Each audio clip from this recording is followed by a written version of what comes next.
I am Philistine Mosley, and I am on the board of the Legacy Museum of African American History. And on behalf of our president, Valerie Chambers, we are so happy to be here to celebrate and talk a little bit about why we celebrate Black History Month. Carter G. Woodson was born in Buckingham County, just down the road, and he is known as the founder or the father of Black History Month. And so in 1926, he came up with a week of Black history. And so that wasn't enough, so then we went into a month. And so there's a question still, is that still enough? Because there is so much history and richness, of culture in the African American community that we really need to celebrate or make sure that people know who and what the individuals and the accomplishments of individuals in the African American community. In 1995, the Legacy Museum was founded by the NAACP, by a group of interested people that wanted folks to know more about our culture here in Lynchburg and the history of the cultures in Lynchburg. So in 2000, the Legacy Museum of African American History was formed. And so the museum offers a rotating exhibit of every 2 years, or it just depends on the exhibit. And what we do is that we go out and we collect artifacts from the community once the theme of the exhibit is developed and designed. We celebrate and uplift the accomplishments of the Black community in Lynchburg and the surrounding counties. Our history is your history. So there are a lot of firsts here in Lynchburg. We have, as I say, a lot of history, and so what we'd like for you to do is to visit the Legacy Museum of African American History up on the hill off of on Monroe Street. Our exhibit there is The Making of an Athlete, and we also think that you ought to go down to Appomattox to learn about the colored troops that was there during the Civil War, and when the end of the Civil War, what did they do? Visit Poplar Forest and learn how the enslaved built this country. As I say, we have places to go to learn about African American history. We have citizens that have made history and accomplished a lot. So there is a reason why we do celebrate February as Black History Month. And we hope that you would take your children and read them stories as well as visit these places. We want to thank the Parks and Rec, as well as the Bridges Production, and Janice Benahan, sorry about that, Janice. I always mess that up, but it's Benahan, and Teresa Harris for working with us to put on this production for our history, Black history. Thank you. My name is Janice Benahan, and I am the Executive Director and founder of Building Bridges Productions, Incorporated. We assist the youth in our community to help develop self-esteem, interpersonal communications, and also critical thinking skills through hands-on experiences with cultural and performing arts experiences, and we're dedicated to the underserved youth in our community. So please support Building Bridges Productions Incorporated. Thank you.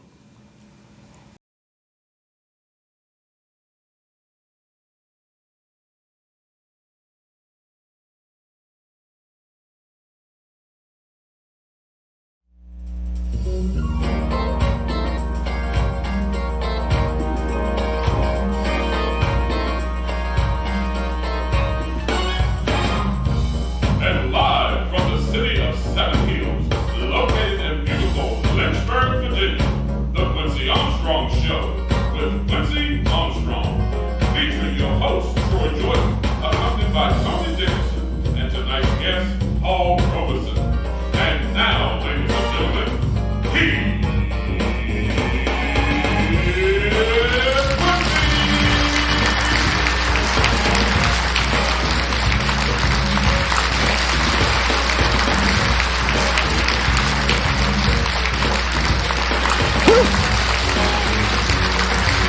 Listen, everyone out there, welcome to the Quincy Armstrong, where we put the Q in quintessential. All right. I want to just welcome you here and just tell you right now that I'm glad you're here. Everyone's social distancing. I'm going to tell you right now, it's been a hard last year and hard this year. But I'm going to tell you, Q say we're going to get through this. And all it takes is some common knowledge, some mental sense. And if we if we stick together, we will overcome this virus. I promise. You've got to be around because Q show is going to always be around. So I just want to thank you and welcome to, once again, my place. Well, I can't see, but I'm sure that you are a great, what's up? I see everyone. Great looking audience you are. Now, I don't know what you expected, but I can tell you, you are in for a treat. Now this month and year round, the Quincy Armstrong Show celebrates the great achievements of blacks in America. From the moment the first Africans set foot on North American soil to the present day, black people have been a fundamental thread in the tapestry of American history. Now, over the course of 400 years, being agents of change has been a focal point of black Americans. The lyrics of the classic 60s song by Sam Cooke went like this. It's been a long time coming, but I know change is going to come. Change. It's the only constant in our life. Everything must change. Sometimes change is welcome. Sometimes it's dreaded. Sometimes it comes before we're ready. And sometimes it can't move and can't get here fast enough. At times, change moves us. And other times we have to push change in the direction that we needed to go. Each of our guests are agents of change. They recognize the need to make life better, not only for themselves and their contemporaries, but also for the generations who will come after them. Now, the individuals you are about to meet are intelligent, courageous, and tenacious. They are trailblazers whose impact is still felt today. Now, as for me, Quincy, my job is to educate, entertain, and hopefully uplift. And that, ladies and gentlemen, in a nutshell, is the mission of the Quincy Armstrong Show.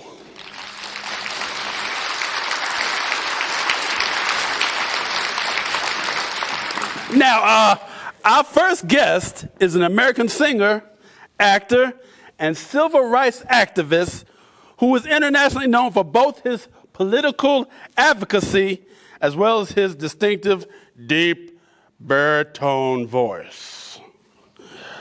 He used that baritone voice to promote black spirituals, to share the cultures of other countries, and to benefit the labor and social movements of his time. Now, many people know him best for his unforgettable performance in the Broadway play and film Showboat. But there is much more to this multi-talented performer, as you are about to hear. So let's give a big huge welcome to acclaimed film and Broadway star, singer, and political advocate, Mr. Paul Robeson. Yeah,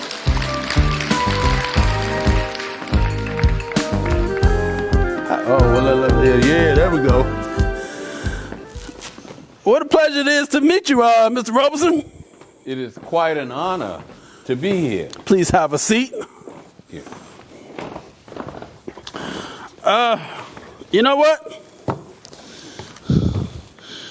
You look a little bit bigger in your movies. Well, lighting and camera angles worked magic. I think it took a little bit more than some magic. Anyway, look, I'm a huge fan of your work. In fact, I really never liked musicals until I saw your performance in Showboat. You was like this. Hold on. Oh, man. Yeah. Sound good, didn't I? I've been working for that for a long time. Your delivery of that song right there that I just sang, that remains the standard by which other singers are judged to this very day. What is you laughing for, though? That was quite an interesting rendition, Quincy. I don't think it's ever quite sounded like that before. And hopefully won't ever again. All right, I can take a hint. Now, speaking of renditions, you changed the lyrics of that song to reflect a more positive image of African Americans, did you not? That is true. Now, will you sing something for the audience a little bit later in the show? The audience, would you want to hear Mr. Robeson sing a little something? It would be my pleasure. Now, not only have you excelled musically, but you've also achieved success academically and also on the athletic field. Yes. I won an academic scholarship to Rutgers, where I became a football All-American and my class valedictorian. I received my law degree from Columbia Law School while playing in the National Football League. Now, while attending college, did you also sing and act? As a matter of fact, I did. While at Columbia, I sang and acted in several off-campus productions. After graduating, I was eager to find my place in the Harlem Renaissance with performances in The Emperor Jones and All God's Children Got Wings. Whoa, wow. What didn't you excel at? Well, how did you get involved in civil rights and political advocacy? Well, as I explained in my autobiographical book, Here I Stand, it began when I was a little boy in Princeton, New Jersey, in a college town where the students mainly came from the Deep South. You know, Princeton, Harvard, and Yale were sort of the southern universities of the North. And so I grew up in New Jersey in a rather southern atmosphere. My father, a runaway slave, went on to graduate from Lincoln University and became a minister. My mother came from an abolitionist Quaker family. So my family knew both hardship and the determination to rise above it. I was shaped against that background. For example, those in my personal circle told me not to make a stand against the rise of fascism in Spain, but I had inherited a conviction for this from my family's resistance to racism and their commitment to peace. So fighting for the rights of African Americans was sort of in your DNA, right? I'm afraid I'm not quite sure what that term means. Of course, I got you. All right. Look, I mean, seeking equality for your people was part of your makeup from early on, right? Yes, that is fair to say. Technically, I got involved in the civil rights movement here in the United States when I was in a concert in St. Louis in 1947. I was singing in one of the big auditoriums there when the NAACP asked me to come on a picket line because Negro people could not even sit in the theater right across the street from where I was performing. I could not quite resolve the contradiction between performing in a concert hall that was not segregated and not even being able to sit in the theater right across the street, which was segregated. And it was even more troubling to me that the same people enjoying my concert were not fighting to end the segregation right across the street. So that was your first actual experience in fighting for social justice. Yes, in that context it was. Technically, it was then that I decided to give up my career to enter the realm of the day-to-day struggle of the Negro people especially. Okay, well, that's in the United States. However, I understand that you spent a great deal of time also in Great Britain? Yes. I was domiciled in Great Britain from 1928 to 1940 when the war began. Periodically, I came back to the United States for concerts, but spent most of my time in Great Britain. And why was that?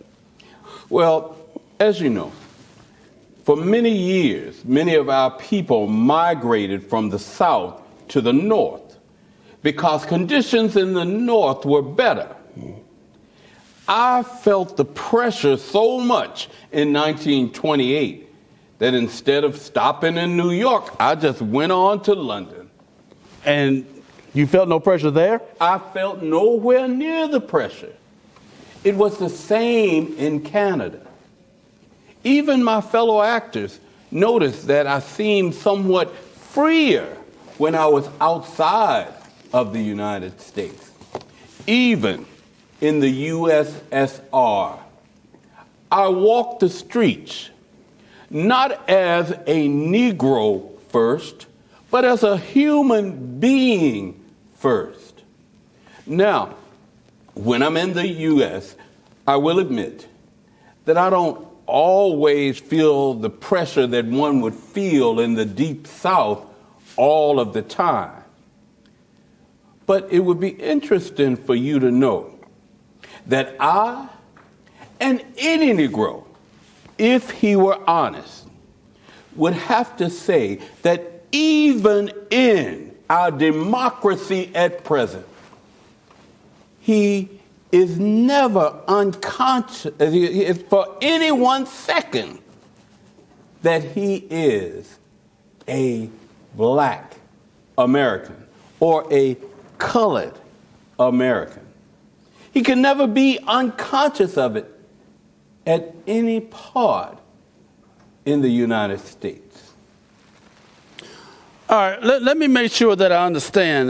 You were enjoying the freedoms of living and performing in Great Britain and in Canada, yet you came back to the United States to participate in the struggle for social justice for black people.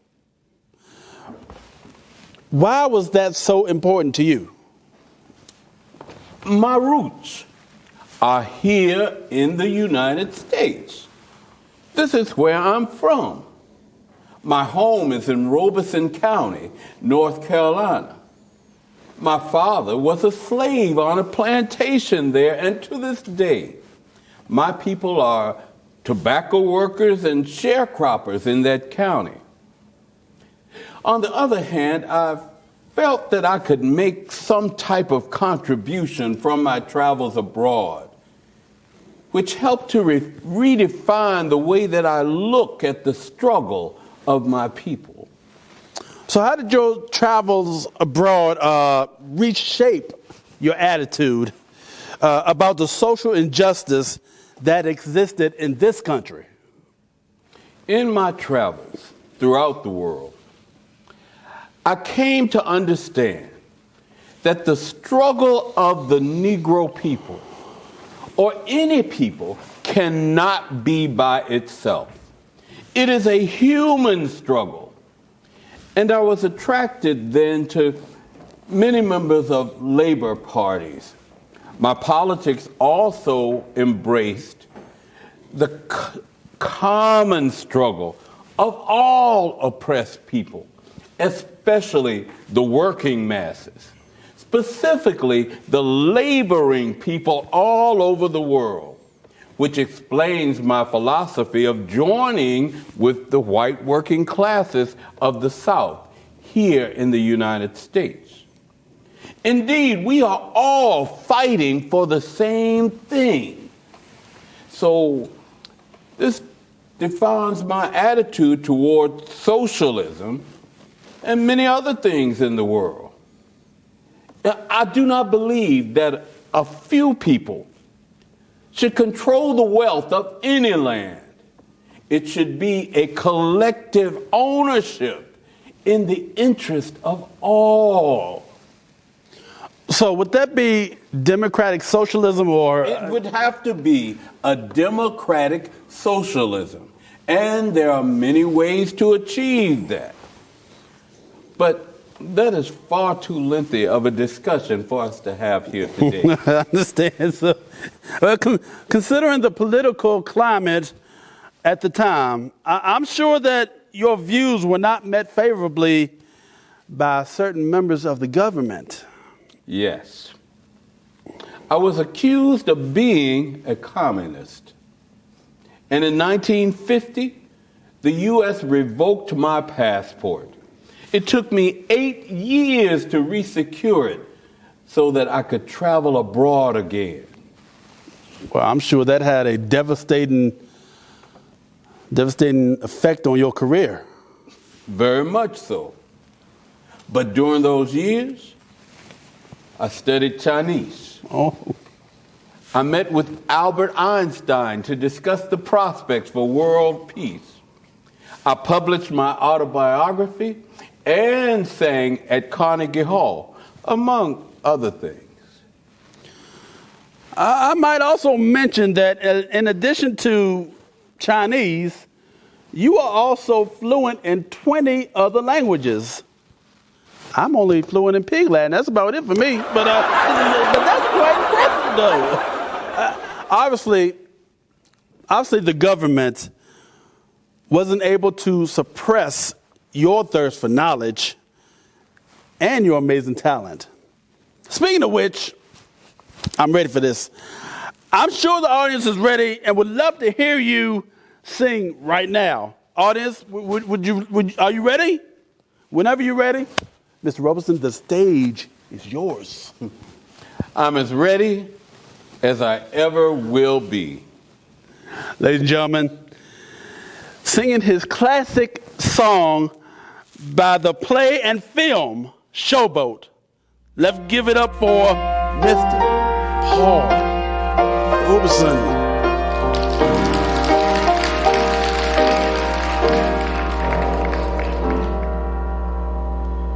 There's an old man called the Mississippi. That's an old man that I'd like to be. What does he care if the world got troubles? What does he care if the land ain't free? Colored folk work on the Mississippi. folks play, pulling them boats from the dawn till sunset, getting no rest till the judgment day. Don't look up and don't look down. You don't have to make the white horse frown. Bend your knees and bow your head and pull that rope until you're dead. Let me go away from the Mississippi.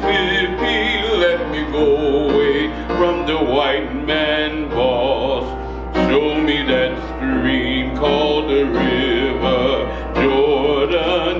That's the old stream that I long to cross.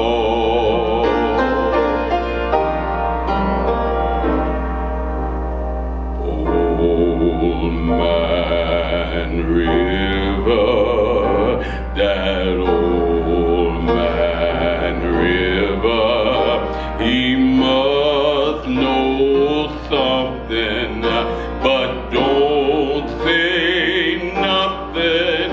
He just keeps rolling. He keeps on rolling along.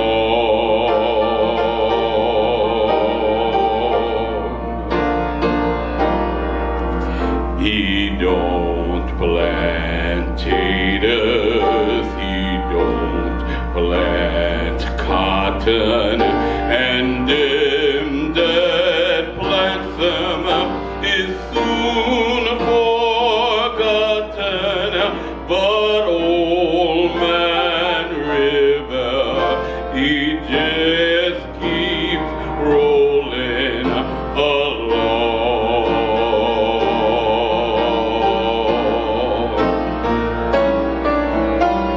You and me, we sweat and strain, body all aching and racked with pain. Tote that barge and lift that bale. You get a little drunk and you land in jail.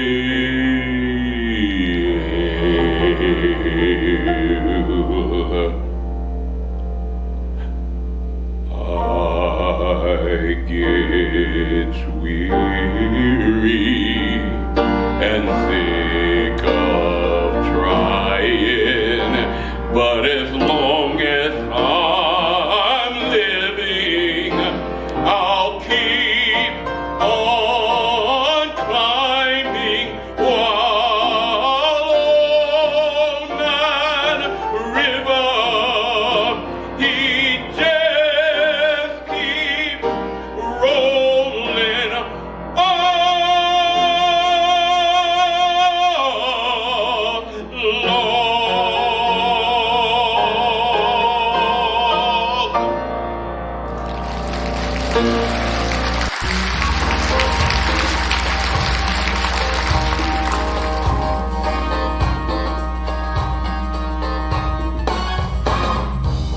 Thank you for tuning in to the Quincy Armstrong Show. Join us next week when our guest will be legendary comedian Tom Bailey, an entrepreneur, philanthropist, and self-made millionaire, Madam C.J. Walker. And closing out tonight's show, your host, Troy Jordan, accompanied by Tony Dickerson. See you next time at Q's Place, where we put the Q in quintessential.